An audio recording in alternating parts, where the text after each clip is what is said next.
Hello guys, my name is Chris Davenport with These Balls out of Stuart, Florida.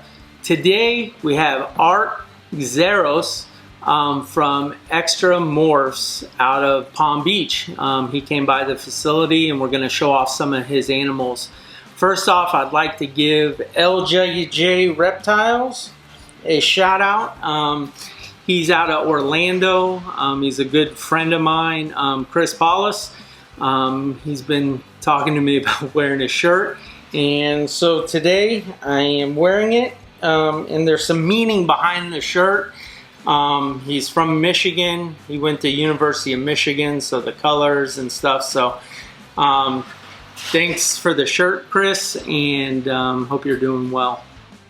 All right, so today Art joined us, and I met Art probably a year and a half ago. I bought a red stripe circus het clown from DD Exotics from Seth, and it's funny, it's full circle.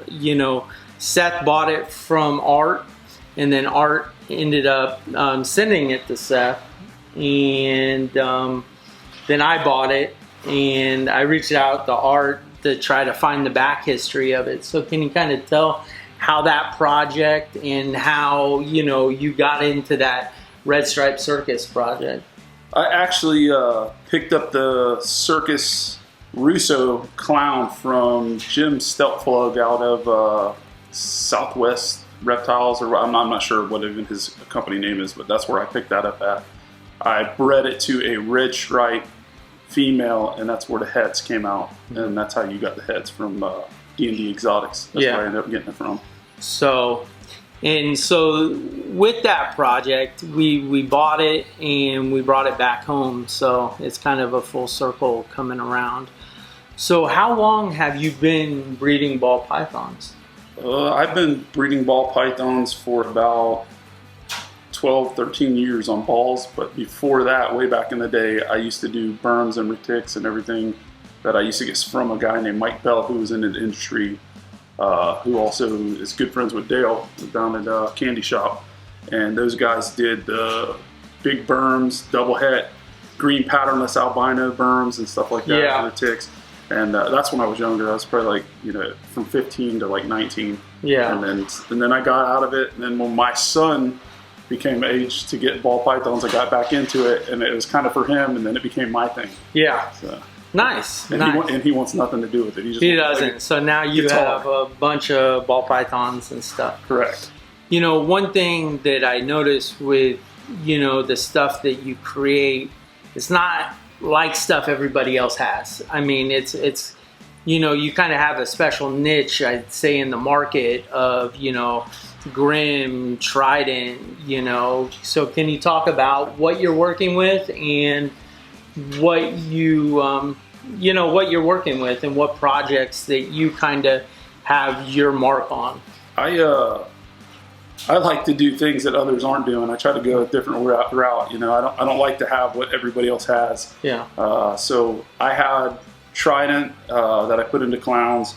I made the first Trident clown. I had the Grim stuff. I put that into clowns. I made the first Grim clown. Motley stuff. I was really interested in the Motley stuff that I saw from the UK because of it had a granite side and an enhancer side to it that intrigued me. Right. And I wanted to work that into a lot of projects, so I did that also. And I was fortunate enough to have that stuff, and I bought a project with Jedi because it reminded me of the Stranger patterns and stuff back in the day before Stranger blew up and everything. So I bought the Jedi from a guy named John Barry. And I try to interact those things into different projects and do stuff that other people, the less traveled road, I have to see a sameness, Right, I try to do the less traveled road. So. Now, do you feel like the market, do you feel like people are, it's hard because we as breeders, we produce these animals and we've got to love them because, if we can't get rid of them and we're breeding a certain project, do you feel like people are looking for that off-the-wall stuff and that stuff that, we have road going here and people are doing Orange Dream and you know, certain projects, and then we have this other road where, you know, you have like the Jedi, the Grim, you know, and the Circus and the Trident and stuff. And, you know, I feel like I'm kind of that way also, of being, you know, I have the Mario, I have, you know, the rainbow stuff. So do you feel like the people are, you know, do they just, you know, looking for that straight line path of, hey, this is what I see, you know, Justin has this, so this is what I want to go with. And then there's this other line of us, you know, breeders off the wall that have these special niche projects. So I think I sit in that line of where, you know, you have to make and create the greatest thing out of it for it to catch people's attention. And I feel like, you know, everybody goes to see a sameness, but before Justin produced that Pompeii, nobody was chasing black pastel, nobody was chasing red stripe, nobody was chasing. So I think that, you know, we have the potential to make stuff that no one can touch because they don't have the genes. And when you put it to other stuff, it can have the potential to blow up like Justin did. Because at the end of the day, I feel like a lot of people do chase that sea of sameness, like, oh, everybody's doing spot nose, I got to go spot nose. Everybody's doing red stripe, I got to go. But I think at the end of the day, it's, you know, quality is going to speak out. Something's going to stand out. If the animal or the snake stands out enough, that people will go that route. You know, it's like performance.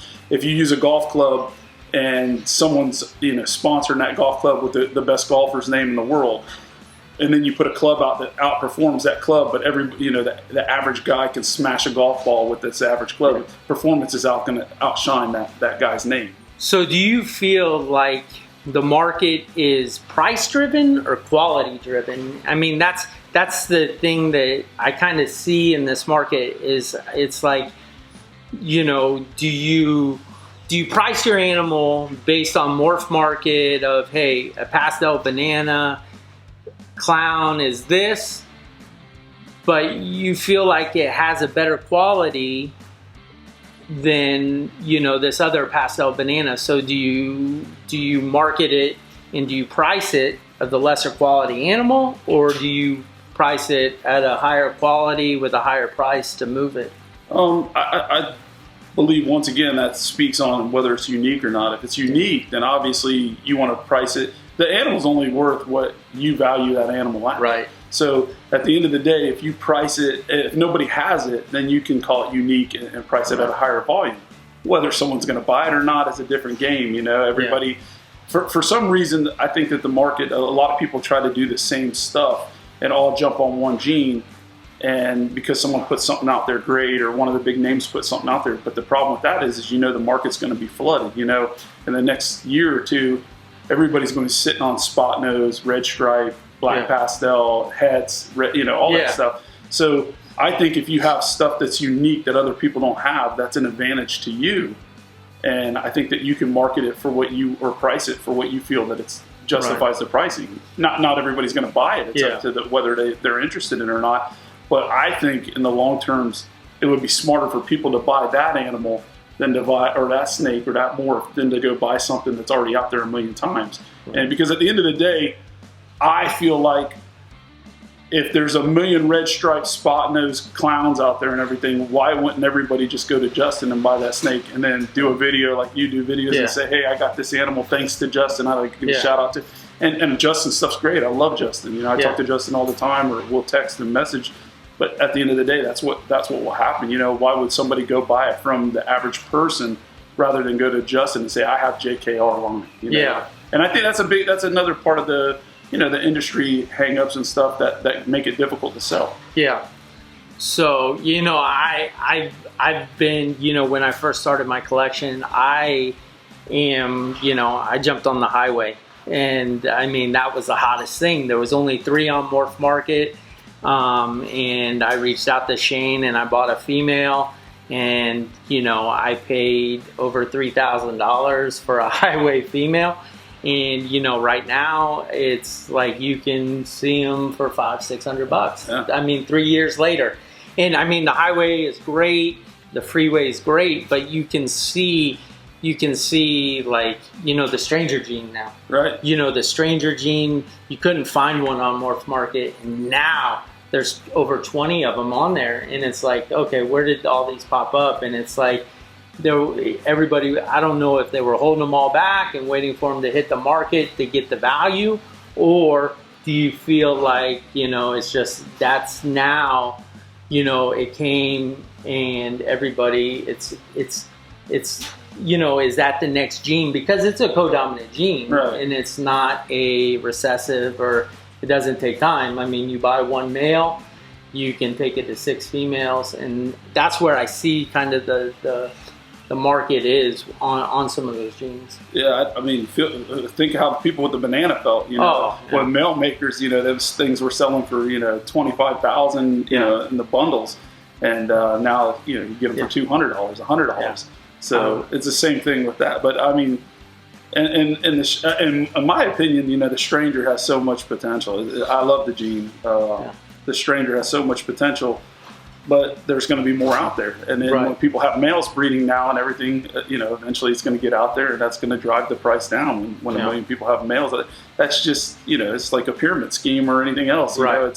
You got to get in first and get in fast, or you're going to be at the bottom. You still make money off the project. If you buy it and you make enough of them and you start putting them out, but you have to market it right and do the stuff. But the price is definitely going to come down on all genes. So how do you feel like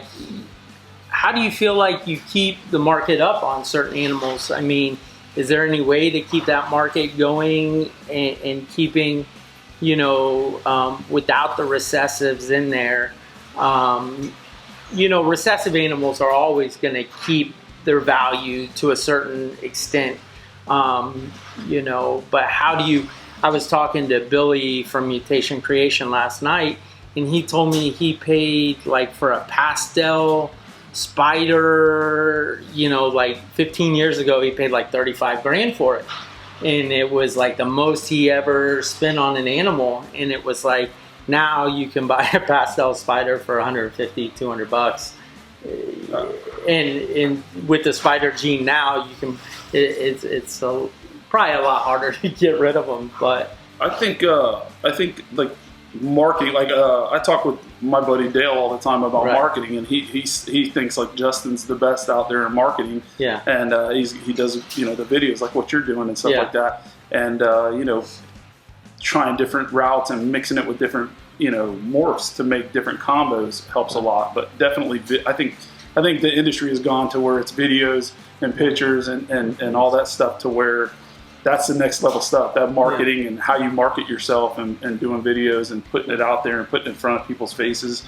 And I think that's where, why he's on top and he does what he does. Not to mention he produces phenomenal animals, Right. And the stuff he's doing is, 4 and 5 genes on top of everybody else. Because everybody's trying to play catch up all the time, and God bless him, because he's great for the industry and he does, he makes phenomenal stuff. And that's where you see like him, and I would say Miguel, with always evolving pythons. You see Billy. He has the Trident clown. I can't wait to see what he does with the female. And that's the thing. That's when, I really saw the Trident clown. He won it off the auction for chase and stuff. So, we saw that, which was, a great, you donated that for a good cause and stuff like that. It's a snake. Yeah, it was a human life or a snake. And that's great, and stuff like that. And that's really what's great about this community. It comes together and stuff for times of need for people that need it. And Chase is a great person. I've met him.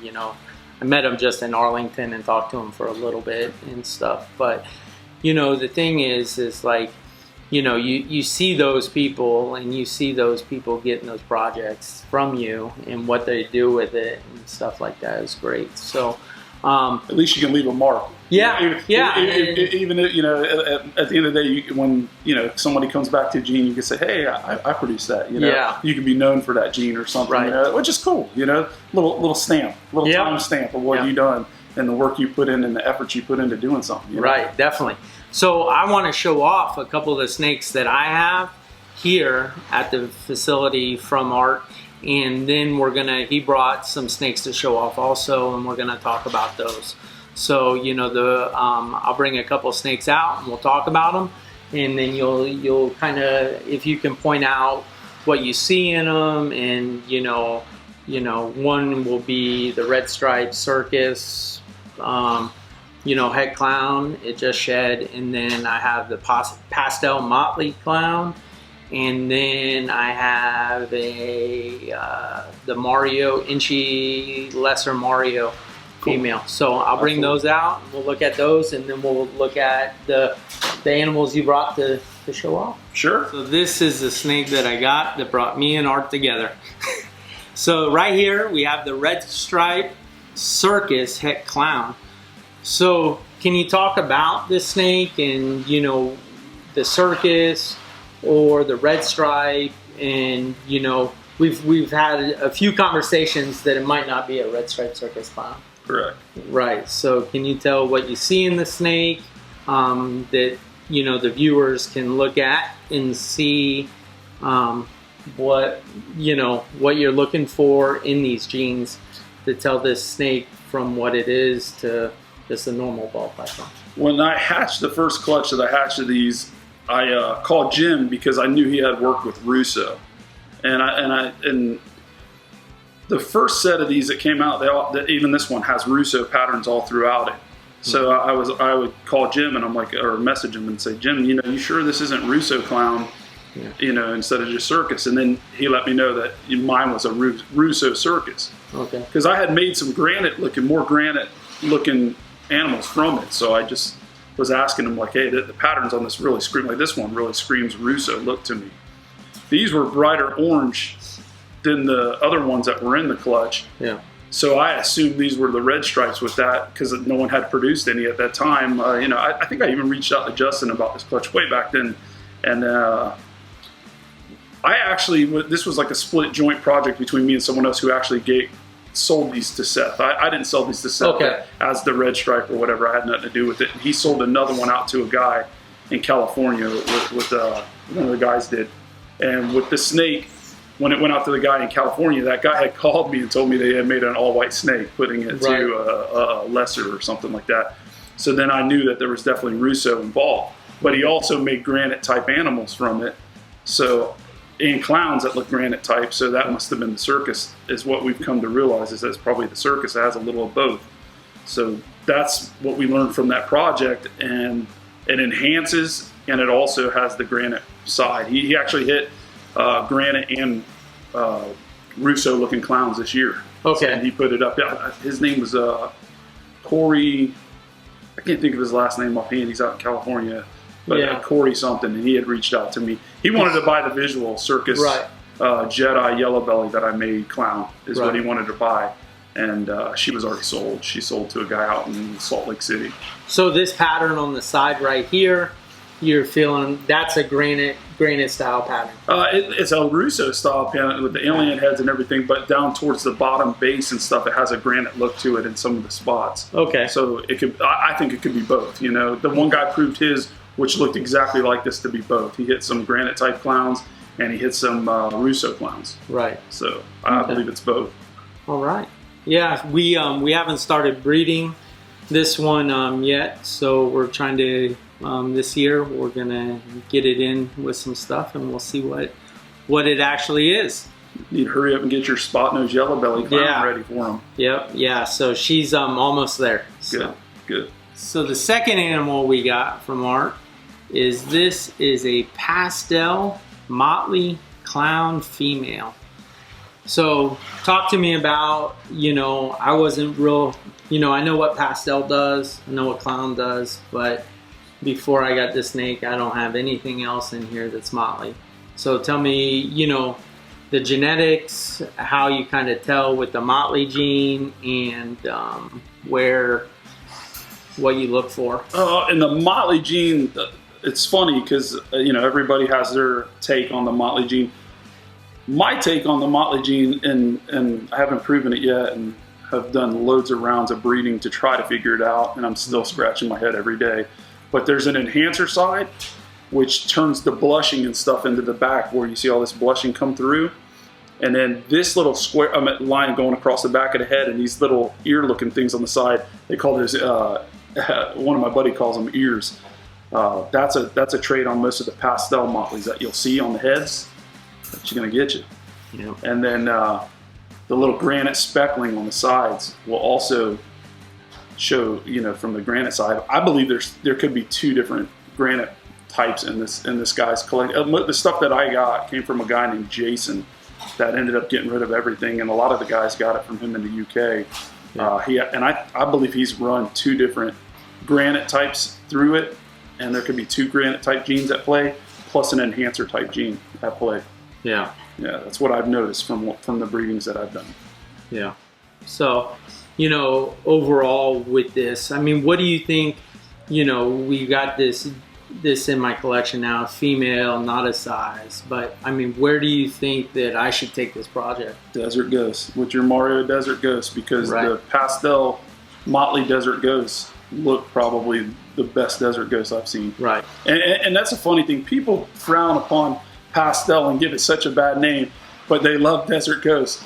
You can't do Desert Ghost without pastel. I mean, the nicest pastels, if you ask anybody what's the nicest Desert Ghost they've seen, it's going to be that tri-stripe pastel Desert Ghost, or for me, the Motley Desert Ghost stuff that I saw made in the UK from a guy named Tony Crawley.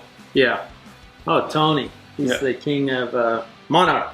He's got a lot of Monarchs? I don't think so. I mean, I could be wrong. I don't know. Yeah. But Tony and I talk time to time, but it's mostly Motley stuff. Motley. He called me, and he actually messaged me and asked me if his stuff was Motley, and I told him after looking at it. Yeah. So it's but overall it's a great looking animal, and thank you for it, and we look forward to getting into the Desert Ghost Mario. The third snake we have here is an Inchi Lesser Mario. So the Mario gene, I did a few videos back showing, I have a Mario Desert Ghost, I have a Mario Het Desert Ghost, and I showed this animal off, which was an Inchi Lesser Mario. So can you tell me what you see in this animal? I mean, yeah, we see the Inchi with the banding, the lesser, but how do you tell this, Mario? What do you see that tells you this is Mario? It was more of a color thing. Well, it's funny because I had a crazy pastel lesser Mario that I didn't even know was a pastel lesser Mario. Yeah. And I ended up making a crazy leopard from it that was insane. And I put a picture of it, and Chandler Hatfield had reached out to me and told me that, hey, that's Mario. And I'm like, oh, don't even know what the gene is, man. Yeah. So he gave it to me. When I actually made this clutch with the Inchi stuff, I just noticed on these that the color was so different, and they had that little nose stripe mustache up in the front of the nose on the snakes that I had made. And then one of them was like classic Mario, what the Mario gene looks like. And that's when I found out it was Mario. Well, when I saw the Desert Ghost Mario and heard that they could be allelic to Desert Ghost or something like that, I don't even know, but they're popping up in some of the stuff. And I remember the Josie looked real similar too. And the Josie had an Ultra Josie that looked very Desert Ghost looking and everything. Yeah. So that's when I told you, about that gene. And I knew you were getting the Mario Desert Ghost. And I'm like, man, you got to have this female, to put with that. See if you hit a Desert Ghost looking animal, because the colors that came out on these lesser Inchis look different than anything I had ever produced before, lesser Inchi wise. Yeah. No, overall, I mean, great looking animal getting up, and we can't wait to get it into the project and stuff. So it's a, I feel it, you look at, like, if I just took an Inchi and a lesser, and I do have one up here, it doesn't, let me grab it and I'll show you guys the difference. Ooh, big mom. So right here on the left we have an Inchi lesser, and then right here you have an Inchi lesser Mario. So you can definitely see the darker, shades in the snake. You can you just tell it's different. The pattern connected. On this one, it's broken up from the. Everybody wants to bite you. Yeah, they're tuned in. They're tuned in. They think They think I'm feeding them today. But you smell like a rat. I was in the rat room earlier, so. But yeah, you can see the difference between the two, definitely in them. So, all right. So you brought some stuff to show off today. I did. I brought the latest Jedi clutch that I paired a red stripe Jedi Confusion to a Jedi Yellow Belly Lesser. Okay. Oh, I'm sorry. It was a red stripe Confusion to a Jedi Yellow Belly Lesser. All right. And this here is a female Jedi red stripe Yellow Belly. The pixelated, like down at the bottom in the granite from what the Yellow Belly has put on the snake, it's unreal. And I was really pleased with what it did with Yellow Belly and red stripe, because Jedi, you know, the patterns, the alien patterns are so strong on the Jedi, and I just, you know, didn't expect it to come out looking this phenomenal, you know. It's pretty crazy. So is that a holdback? That's probably going to be a holdback. I actually have her listed right now on MorphMarket. Yeah. Yeah, I put her up on MorphMarket female. I have so many Jedis and stuff. Yeah. I put her up. If someone buys her, great. If not, I don't mind keeping her. That's how it is with most females, if you keep them. Yeah. But then you only have so much room, so. Correct. All right, the next one out of that clutch, this is my favorite actually.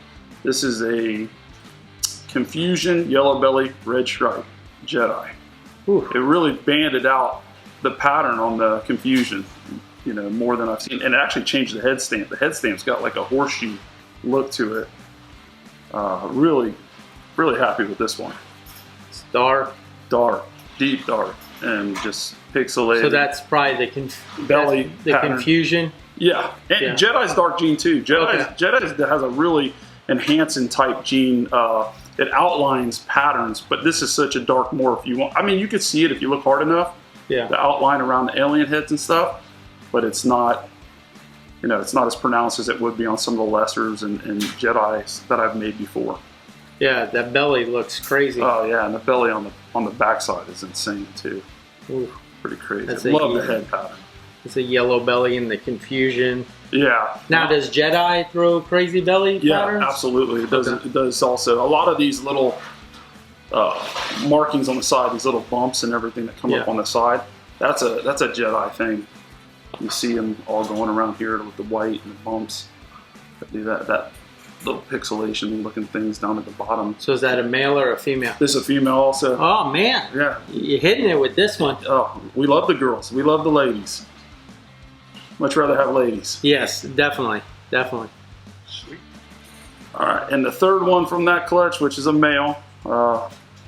This is what I believe to be a lesser yellow belly Jedi Confusion, and I think red stripe. The bottom's really orange and everything.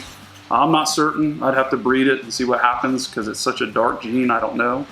I've asked people and they don't know. They're like, I haven't seen that combo.